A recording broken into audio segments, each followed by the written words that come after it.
Welcome back mga katambalan, mga hot topic and issue. Pag-usapan natin. Update po tayo kay Barbie Fortesa at kay Jameson Blake.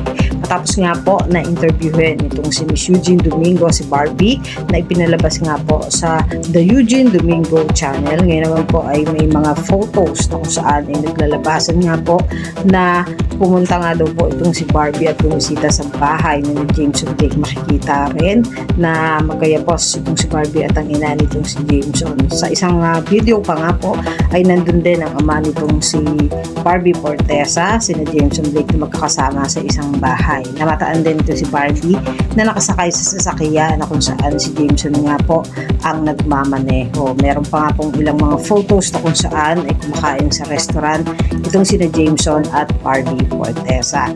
Bagamat hindi lang ito ang unang pagkakataon na nakikita at spotted itong sina Barbie at Jameson na magkasama at magka-holding hands, na nito nga lang po matapos manood ng movie ay nakita nga na naglalakad at magka-holding hands, at sa nakaraang GMA gala na kung saan nga po ay talaga namang umani ng samot-saring opinion sa mga netizen ang pag-holding hands itong sina Jameson at Barbie. Ngayon naman po ay ilang mga photos nga ang naglalabasan. Matatandaan nga po na itong si Barbie at Jameson ay magkakasama para po sa nalalapit na pagpapalabas ng Kontrabida Academy sa Netflix sa September 11 na pagbibidahan nga po ni Barbie Fortesa at Eugene Domingo.